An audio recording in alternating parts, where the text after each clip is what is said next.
pessoal, sejam todos bem-vindos. Hoje nós vamos trabalhar uma temática que é um recorte dentro desse capítulo, que é referente ao Renascimento. Renascimento esse, lembrando, este aqui é o renascimento artístico e cultural. É diferente do renascimento urbano e comercial, que nós já vimos anteriormente e que transcorre, na verdade, durante a Idade Média, ali séculos XI até o século XIII.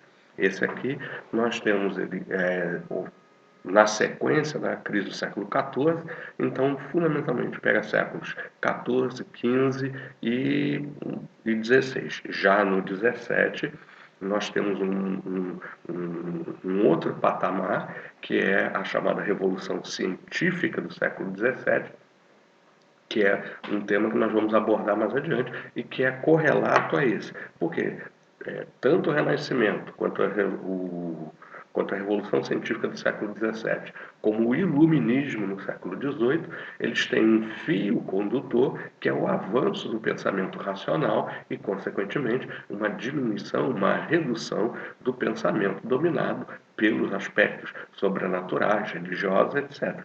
Então, Renascimento, Revolução Científica do século XVII e Iluminismo, eles são elos encadeados de uma mesma sequência ligada ao desenvolvimento do pensamento racional. Tá ok? Então vamos em frente. Olha só, a parte introdutória diz respeito ao quê? Bom, primeiro as características que o Iluminismo, desculpa, que o Renascimento vai apresentar. Então, por exemplo, as mais comuns: o humanismo, o racionalismo, a vida prazerosa, o ideal hedonista da vida, tá?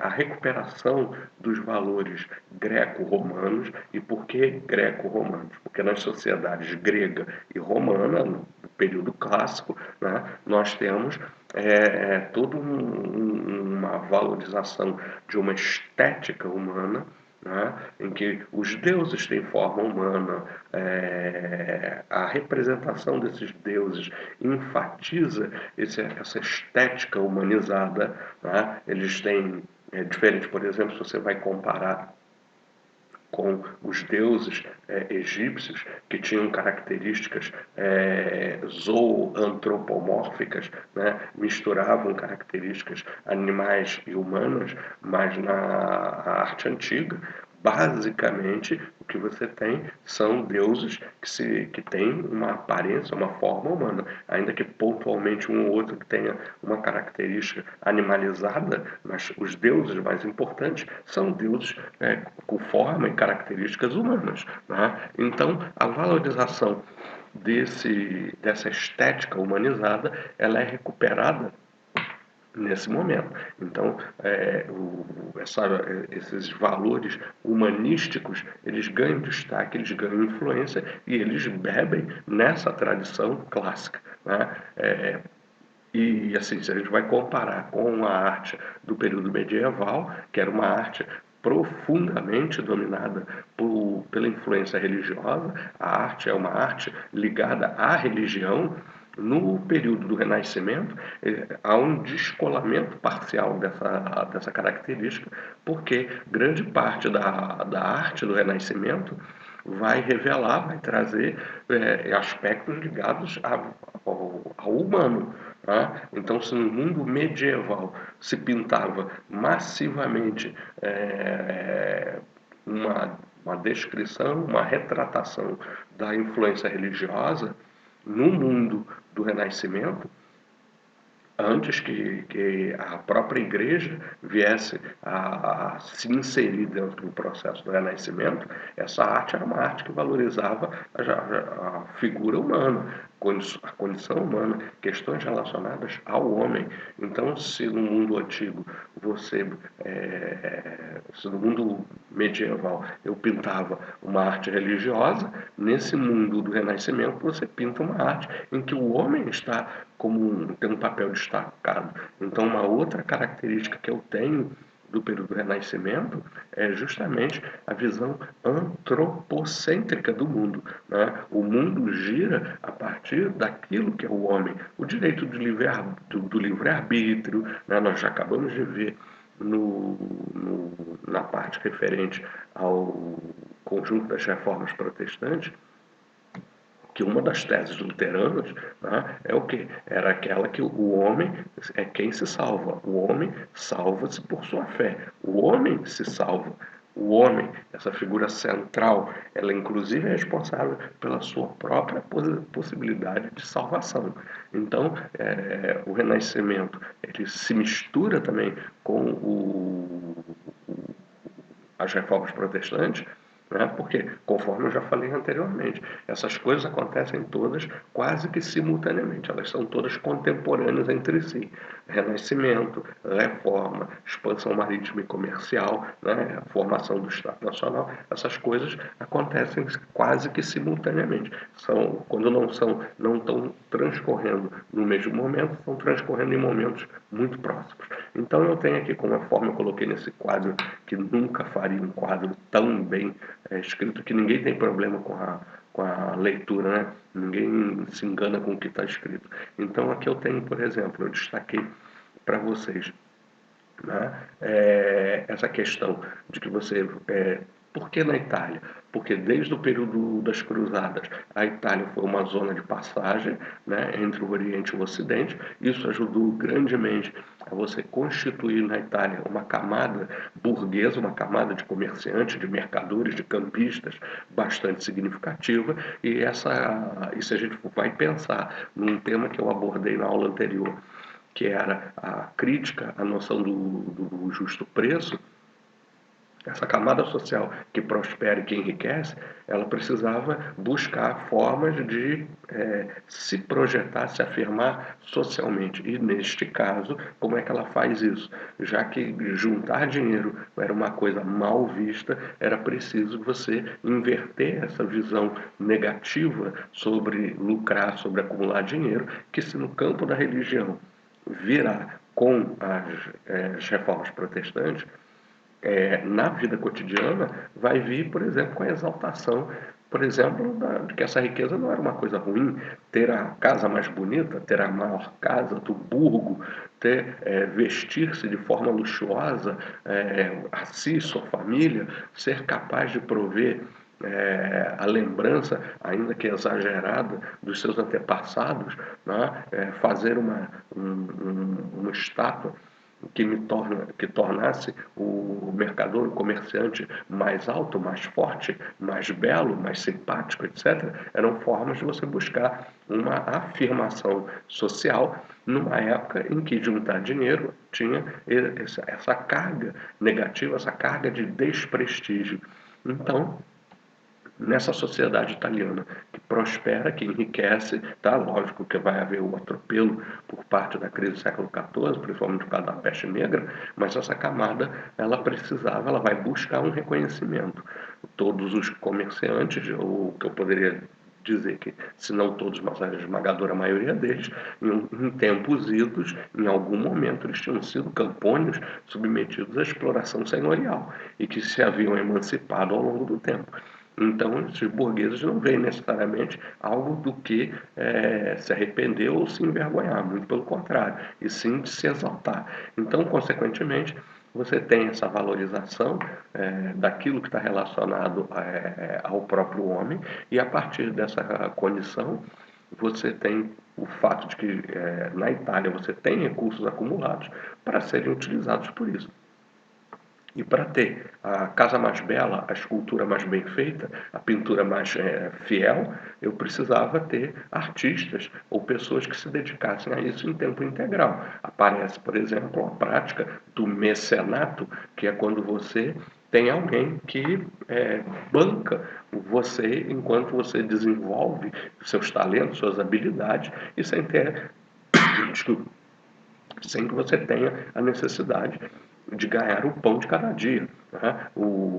Enquanto você está sendo sustentado por uma pessoa importante, rica, influente, você não tem necessidade de ficar buscando formas de sobreviver ao dia seguinte. Então, resultado, o mecenato, que era uma coisa que já existia no mundo oriental, foi importada para o Ocidente, chega primeiro na Itália, porque a Itália era uma zona de passagem. Então eu tenho na exaltação dos valores clássicos, a Itália era um museu a céu aberto. Né? As glórias do passado romano ou greco-romano estavam para onde você olhava. Você tem uma camada social enriquecida, próspera, com o comércio, buscando essa representação, essa exaltação, né, esse reconhecimento social. Eu tenho, vindo do mundo grego, eu tenho do mundo bizantino, né, o antigo Império Romano Oriental, chegam textos, chega uma visão de mundo de uma época que já que não existe mais no Ocidente. Do mundo islâmico chegam também muitas obras que sobreviveram ao colapso do mundo clássico, do mundo antigo, e que agora podem ser novamente revistas. Os textos, por exemplo, de Aristóteles, nenhum deles chegou como fonte original. Eles chegam a partir de escritores, né, menções, transcrições que são feitas no mundo islâmico, por exemplo. As obras de Aristóteles chegam ao Ocidente porque sobreviveram transcritas por intelectuais islâmicos, por intelectuais muçulmanos. Então, esses valores humanísticos, esses valores do antropocentrismo, os valores da razão, né, a exaltação do pensamento racional, tá, se destaca, se afirma. Por exemplo, nas universidades, em que os currículos enfatizavam questões ligadas à teologia, doravante vão enfatizar questões ligadas às questões humanas, ética, virtudes humanas, o racionalismo. Esses valores estão sendo recuperados, exaltados e propagados aqui. Aí, fazendo apenas uma referência antes de seguir adiante, né, que eu coloco aqui, que as razões são várias, né? O passado greco-romano visto como uma expressão superior ao atraso medieval, e esse atraso eu coloquei entre aspas. Não é o Renascimento que qualifica o período medieval como uma época das trevas, uma era das trevas. Quem vai designar o período medieval como a Era das Trevas é o Iluminismo. Se queria distanciar-se do mundo medieval, né, pelos seus valores teocêntricos, né, pela influência da religião, né, por uma vida de restrições, etc., queria se substituir isso em relação ao mundo medieval. Mas não podemos embarcar, comprar essa versão, por exemplo, que é mais reafirmada no Iluminismo, de que na Idade Média é um período de trevas, de retrocesso, de barbárie, porque não é bem assim. Você tem muitos avanços durante o período medieval. Lógico que você tem outras características, mas não pode ser visto apenas como uma época de selvageria e barbárie, como um senso comum nos aponta, muito pelo contrário. Você tem o surgimento, a chegada da bússola no Ocidente, vindo lá da China, você tem o desenvolvimento da matemática, você tem desenvolvimento da astronomia, você tem desenvolvimento em métodos de contagem do tempo. Essas coisas vêm do mundo medieval. A própria igreja, que é sempre muito associada a uma ideia de retrocesso, né, está muito ligada a uma atuação, né, reacionária. Temos que lembrar que a igreja tentou, no período medieval, deter ou minimizar a violência generalizada por intermédio da paz de Deus, da trégua de Deus, etc. Mas a igreja também teve um trabalho imenso criando hospitais, asilos, hospedarias para doentes e peregrinos. A igreja não foi apenas barbarismo e perseguição fanática. A igreja tem uma outra visão, tem uma outra vertente que precisa ser também considerada. Tá ok? É igual se dizer, mas a igreja é responsável pela Inquisição. Sem dúvida alguma que a igreja é responsável pela Inquisição. Mas não foi a Inquisição católica que dizimou as populações indígenas na Nova Inglaterra, por exemplo. Não é? Não foi a Inquisição católica que estabeleceu um domínio brutal no Congo, sob o reinado de Leopoldo II, rei da Bélgica. Né? Então, assim, não se pode, é muito simples generalizar e atribuir à Igreja Católica uma culpa exclusiva que, na verdade, ela não tem. Quem dizimou as populações, por exemplo, da Austrália e da Nova Zelândia, as populações de aborígenos, foram bons cristãos, mas não foram católicos, foram os ingleses protestantes. Tá ok? Então, vamos seguir adiante. Aqui temos um mapa delimitando o espaço e tempo, né? Então o foco de radiação é a Itália, assim como no caso do movimento protestante, o ponto de partida é a Alemanha, no caso aqui o ponto de partida do Renascimento e sua disseminação posterior é a Itália, tá? Séculos XV e XVI, a partir daqui eu tenho a expansão desse movimento por toda a Europa, tá ok? Desenvolvimento, aí eu vou pontuar algumas características. Por exemplo, aqui eu tenho um texto de Pico della Mirandola, que é um intelectual do período do Renascimento, em que ele, por exemplo, tem esse texto.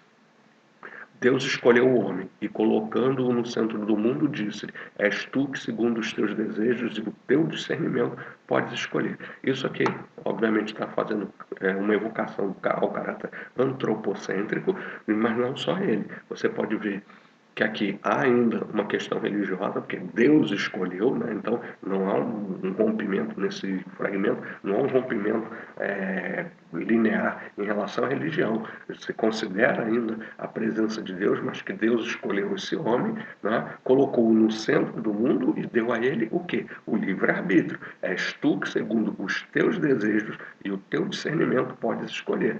Quando mais lá no século XIX nós tivermos, por exemplo, com Friedrich Nietzsche, ele dizendo Deus está morto, as pessoas se horrorizam com essa expressão. Como? Deus está morto? Deus está morto. Segundo Nietzsche, por quê? Porque, segundo Nietzsche, Deus não pode ser responsabilizado por nossas decisões e por nossas ações. Isso é um fardo que nós carregamos. Deus está morto porque era muito cômodo você atribuir a Deus fortuna ou desgraça em função de decisões que, na verdade, couberam a você. Foi você que decidiu por uma coisa ou por outra. Então, esses valores antropocêntricos, humanísticos, de livre-arbítrio, de liberdade individual, eles estão, por exemplo, sinalizados aqui nesse fragmento de texto. Tenho como uma outra característica do Renascimento: coloquei-te no centro do mundo para que, daí, pudesses facilmente observar as coisas. És tu que, pela tua livre vontade, podes escolher o teu próprio modelo e a forma de te realizares. Pela tua vontade, poderás descer as formas degradáveis da vida, que são animais. Pela tua vontade, conseguirás alcançar as formas mais elevadas, que são divinas. Do mesmo Pico della Mirandola, sobre a dignidade do homem, um texto de 1486, ou seja, um texto do século XV, em que nós temos aqui a ênfase na questão do individualismo, mas que reitera aspectos que eu falei anteriormente, tá? E para a gente já ir fechando, tá? Nós temos aqui sínteses do valor do Renascimento. O antropocentrismo, o homem no centro do mundo, em lugar do mundo medieval, em que era teocêntrico. Deus é que estava nesse centro. Valores do individualismo, então é você que decide, é você que enfatiza. Veja que, fazendo de novo referência às reformas, segundo Lutero, o homem é quem se salva e se salva por sua fé. E também vamos lembrar de Calvino, em que Deus predestinou todos à riqueza e à prosperidade, mas só alguns chegaram a ela, somente alguns alcançaram essa riqueza e a prosperidade. E por que que conseguiram? Por que que só alguns? Porque são os valores do individualismo. O pacto com Deus foi estabelecido, mas nem todos cumpriram. Quem não cumpriu? Quem não fez a sua parte, quem não fez por si, quem não utilizou seu livre-arbítrio para prosperar e enriquecer. Classicismo, porque os valores exaltados são os valores do mundo clássico, do mundo grego e do mundo romano. O naturalismo, há uma visão sobre a natureza, tá? Que ela existe com o conjunto dos seus fenômenos, o conjunto das suas das suas características formadoras e que o homem pode e deve buscar descobrir. O mundo natural, ele passa a ser objeto de pesquisa, ele passa a ser objeto de reflexão, ele passa a ser objeto de uma missão em termos de desvendar. Tinha um filósofo iluminista, né, que agora não vou me lembrar qual deles, né, me escapou, mas ele fazia a seguinte analogia: a natureza equivalia a um cofre, né, trancado. Tudo que está dentro desse cofre é a natureza, com seus mistérios, com seus fenômenos, com suas características. E como abrimos esse cofre? Esse cofre é aberto por uma chave chamada de razão. É a razão que desvenda os mistérios do universo. Esse mundo natural, tá? Ele, portanto, ele é um objeto de reflexão, ele é um objeto de pesquisa. Essa curiosidade científica que levará, por exemplo, homens como Galileu, Galilei, a desenvolver, pegando um projeto já existente, desenvolver uma luneta com a qual ele fará a tectônica afirmação de que a Terra se movia, né? Declaração essa que vai lhe custar não só um processo junto ao Santo Ofício, mas uma posterior condenação à prisão domiciliar pelo resto de sua vida. E o espírito crítico não se aceita mais as coisas como verdades absolutas, e sim como coisas que precisam, que merecem, que devem ser objeto de um escrutínio, de uma reflexão, de um bom senso, como a gente fala em filosofia. Tá ok? Então, só para a gente fazer um apanhado geral, olha, são figuras relacionadas aos diversos campos do iluminismo. Por exemplo, no campo das artes, eu tenho Botticelli na pintura, tenho Leonardo da Vinci também na pintura, tenho Rafael Sanzio igualmente na pintura, tenho Michelangelo como pintor, como escultor. Leonardo da Vinci, inclusive, um personagem, tá? Em seu ateliê, de quando em quando ele recebeu uma visita, né, das autoridades por causa do fedor que emanava do seu ateliê, porque para fazer as pinturas, os trabalhos que ele desenvolvia, ele tinha, como muitos outros, uma prática razoavelmente corriqueira, que era comprar corpos ou roubar corpos recém-sepultados, né? Então, avança-se muito na medicina, faz-se um avanço nos estudos de anatomia que permitirão aquela arte mais real, que retrata mais fielmente o ser humano, né, em função disso. Mas isso era objeto de muita perseguição e repúdio até coletivo, né, porque o corpo deveria ser preservado e eu só consigo ver o que tem dentro dele quando ele já está morto. Então eu preciso de cadáveres. A igreja combatia isso e até durante um certo tempo os costumes também eram extremamente refratários a esse tipo de comportamento. Eu tenho, por exemplo, já no âmbito da literatura, Camões é uma expressão do Renascimento. Miguel de Cervantes, né? Camões com os Lusíadas, Cervantes com Dom Quixote, tá? Que faz uma crítica ácida ao mundo medieval, né? Porque quem é o Dom Quixote? O subtítulo da obra é O Cavaleiro da Triste Figura. Se no mundo medieval, do Rei Arthur, das crônicas arturianas, né? O Rei Arthur, os Cavaleiros da Tábua Redonda, Tristão, etc., são figuras, são objetos de exaltação. Agora, no mundo do Renascimento, eles são objeto de paródia, de crítica, de desprezo, de ridículo, né? O Dom Quixote é o cavaleiro da triste figura porque é um sujeito fora do seu tempo, né? Eu tenho, por exemplo, também Dante Alighieri com a Divina Comédia, né? Quando o personagem principal, acompanhado do poeta Virgílio, que é um poeta clássico, desce, vai em busca da alma da mulher amada, ele começa a sua jornada entrando pelo inferno. E na entrada do inferno está lá escrito que aqui se abandone todo medo. Quem vai abandonar o medo? O homem. O homem agora não se atemoriza mais, né, do sobrenatural. Ele enfrenta esse sobrenatural. Já mais adiante, com Goethe, em Fausto, né, outro livro famoso, né, que você tem para a época, Fausto é um homem que faz um pacto com o demônio. Né? Ele vende sua alma ao demônio em troca da possibilidade de encontrar também a alma da mulher amada. Né? E, portanto, é alguém que não se atemoriza de vender, em nome do amor, por uma paixão única, né? Vender sua própria alma ao diabo. Né? Uma coisa que seria impensável no mundo medieval. Né? Eu tenho, por exemplo, também no âmbito das ciências, Copérnico, com a teoria heliocêntrica, Galileu, conforme eu me referi, você tem também o próprio Leonardo da Vinci, com muitos estudos de arquitetura, de pintura, de perspectiva, muitos inventos, né, que Leonardo da Vinci desenha, inicia. Leonardo da Vinci tinha uma mente turbulenta, mas era muito péssimo, era muito ruim em conclusão das coisas. Grande parte do que ele teoriza ele não coloca em prática, inclusive suas próprias obras de arte.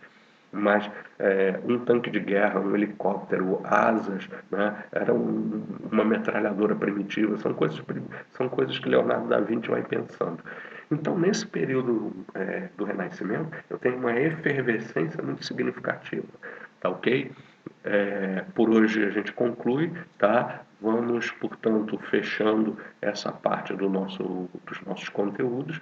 Já vimos a formação do Estado Nacional, o desenvolvimento dele, características, já vimos reforma e contra-reforma, vimos hoje renascimento e no nosso próximo momento, nosso próximo instante, já vamos tratar então do último item dessa unidade, que é a expansão, a chamada Revolução Comercial do século XV, que são as grandes navegações, também conhecidas como expansão marítima. Falou, um abraço, até breve. E agora, obviamente, todo mundo ficou aí esperando, ninguém saiu para beber a água, né? Então nem é o banheiro, podem fazê-lo agora. Valeu, tchau, tchau, galera.